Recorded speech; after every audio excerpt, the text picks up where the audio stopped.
What's up, guys? What's going on? I'm Paul. This is Pauline Theology. I'm back. It's Trust in Jesus Ministries, man. Hey, I appreciate you guys for listening. And if you like listening and you continue to listen, man, go ahead. If you're listening on the podcast channels, then leave me a review, man. Give me a couple of stars, 5 stars or however many stars it is on there. If you're watching on YouTube, man, give me a like, thumbs up, and subscribe if you get a chance to, man. And check out our website. We've got a lot of material that you can help you grow in Christ and trusting in Jesus more. We've got a lot of things. And if you'd like to donate, if you feel that this is a worthy enough cause to be able to donate, then go ahead and go to the support us page, and you can check out ways to donate, either if it's one time or a reoccurring donation, man. We'd appreciate it. We'd love it, man. But thank you, man. Thank you, guys. We are on Genesis chapter 21, 22 through 34. We are on Abimelech and Abraham again. So we got another episode with Abimelech, man. And I alluded to earlier that Abimelech decides to side on Abraham because he's recognizing something. And we're about to see that here now. But if you haven't read it yet, go ahead and stop the tape, check it out, see what it has to say. And if you have, then let's go ahead and dive in and answer these 4 questions. So what is the scripture saying? What is the author saying right now? What is he conveying to us? Well, he's telling a story. The story is Abimelech. And Abimelech comes and he comes, him and his chief officer go and they talk to Abraham. He's like, man, I know God is with you in everything that you do. Ain't that something, man? If we walked this earth, if we the people that we spoke with and talked with, people just said, man, I recognize that you're a man or a woman of God, that man, God is with you in all that you do, it seems like, man. And that's something that's happening with Abimelech. He is seeing Abraham, and he's got kind of like a aura around him or something, man, because of what is going on in the life of Abraham.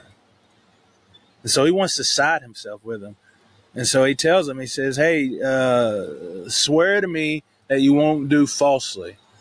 And we see earlier also at the same time where we see that he is seems to have some kind of siding with God, that he is on the side of God, a partner with God in somehow, in some form or some fashion. We also see that Abraham still ain't the best dude. You know what I mean? And he has dealt falsely with him before, and that's the incident where we saw where he kind of told this half-truth about Sarah, his wife, saying that she was his sister. And so he wants to be on the side. He's already partnered with him in a way by giving him the land that he's on and everything like that. And so he says, man, do me this. He says, swear to me that you won't deal with me falsely. Like you won't do anything treacherous to me. He's like, because I've shown this hesed to you. He's like, and that was the alluding to earlier where we saw that Abimelech gave him land, and he gave him animals and servants, and he did the thing for Sarah as well to show of her righteousness and purity. So he's like, in the same way I did this to you, because he didn't have to do it. He didn't have to do it, but he did, because he's a king, right? He can do what he want to do. Now there were going to be consequences to it, because that's the reason why he's asking for him to swear right now. But he did it. And so he says, because of this hesed I showed you, man, this love or this kindness or this mercy or this, oftentimes hesed means like a covenantal obligation or a way in which someone lives by the standard and the rules by which the covenant and parameters were set. So it's just saying doing what you said you're gonna do, doing what you said you're gonna do. But it comes from an emotional heart. It's a loving thing too. So he's like, because I've done this to you, do this to me. In the same way, do this with me. And then Abraham says, I swear. And I swear.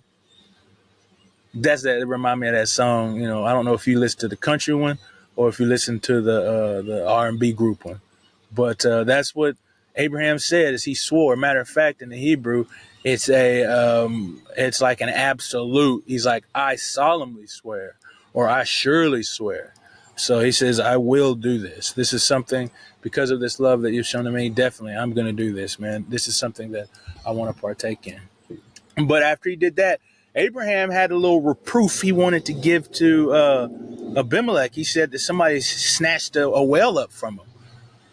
And then Abimelech's like, I ain't heard nothing about it, man. He's like, and you didn't tell me about it. And he's like, I don't know or haven't seen anything about this going on. And so Abimelech's like, I didn't know. If you would have told me, I'd have dealt with it, but you didn't say anything. And so after that, based on those interactions before, Abraham got some cattle, got some sheep, and then they began to make a covenant with each other. And then after this, he also got 7 lambs or 7 little baby sheep. And those baby sheep he set up to the side, and Abimelech was confused. He's like, "What's up with these sheep, bro? Like, why you got these sheep over here?" And so Abraham explained to him. He says that these sheep are going to be for me to give to you, so that you would be a witness that I dug this well. And so they're making this covenant, but one of the conditions of this covenant, it seems to be like, is that this well has been entrusted to Abraham. And so already the parameters of the covenant are being tested. First off, the trustworthiness of Abraham, because previously we saw his treachery in dealing with Abimelech and his wife. But now he's saying, if we're truly going to make this covenant, you got to trust me. I said I dug this well, and so I dug it. And so he says, I do. I believe it, man. And it's also a way in which Abraham is now obligating himself to Abimelech as well with the gifts that he's given, but also as being a person speaking truth, that he's doing what Abimelech asked him in the first place, that he is not dealing falsely with him, but being truthful in what he does. And so after they did that, they made the covenant. And then it says Abimelech went back to his house in Philistine. And it says that Abraham dwelled in the land of the Philistines for a long time. He said he planted a tree as well. And this tree, when he planted, he says he called upon the name of the Lord, the God of eternity, the eternal God, the everlasting God. Man. So what do we got here, man?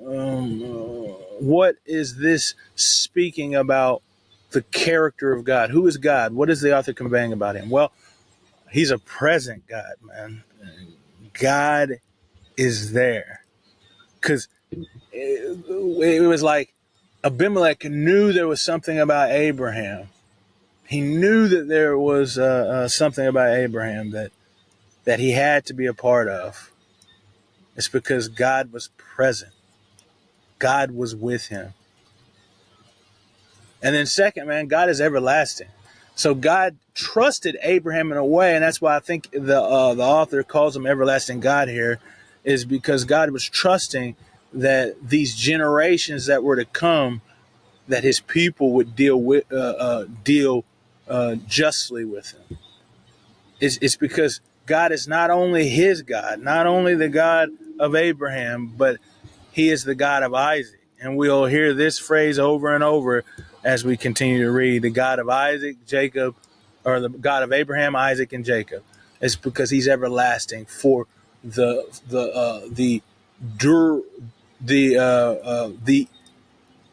completeness of the family of Abraham. That's why we can say now that we are children of Abraham by faith, because God is still the same God who promised these things to Abraham. He is promising these things to us. He is our God. He is with us. He is present with us. So what does it say about man? Well, it says that man don't always act appropriately. So we have seen and surveyed the life of God. We've seen him being faithful. Earlier we saw he was faithful to dismiss the child and the slave even though he didn't want to do it, because God had told him to do it. And so he was obedient and faithful and trusting in God. We've seen him do things like that, to be able to give up your child, one in which it took you 75, something like that, years to even have. And he gives him up. Difficult things that Abraham has been proving himself a faithful follower of God. We've seen him where he just got up and left the land of his family. Another difficult thing, when your life is surrounded by your family, you do what your father does. Your father did what his father did. His father did what his father did. And you dwell together in this community, in a place where community was the utmost. We saw this. We saw him being a faithful follower of God. And we saw him grow in those parameters, trusting in God, that when God said, hey, look at the sky, see all of the stars, and know that I'm going to give you this many descendants. He believed him. He trusted God. He entrusted himself to God. But then we've also seen him do some crazy stuff. Those two incidents where he gave up his wife by means of saying that she wasn't his wife. We saw him fall and laughing in a way at God saying that it would come, that this child would come. And so we're fine. And then obviously the big one that just got him having to do things he didn't want to do is that he slept with his slave to have the child Ishmael. So we've seen that man didn't act appropriately, even in the greatest actions that he has done as Abraham. He has fallen short as a man, and we all fall short. And then we also should seek to be on the side of God. Abimelech saw the power of God in the life of Abraham. We should be doing that same thing. We should be seeking to be on the one who has all power.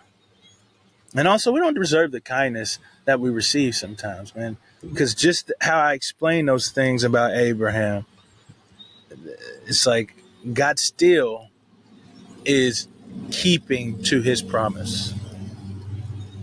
How can we apply these truths to our lives? Well, I think it shows us that, man, hey, it's okay. It's okay. We fall, man. There's times that we're going to mess up and have some troubles. But it's okay. It's okay. Because God is still going to be with us, and we just got to rise and walk with him. Live out the calling that he's called us to do in our lives. And when we fall in it and we fail, get back up and do it again. I also think we should remember, in this thing, I think the application is that, man, we should remember that God is with us. Just remember that. Just sit and contemplate on how God is with us. That God is a part of our lives. He says that we will be his God and he will be our people. And that's a promise that he will never turn away. Hey, I appreciate you guys, and I thank you for listening, and I'll see you in the next episode.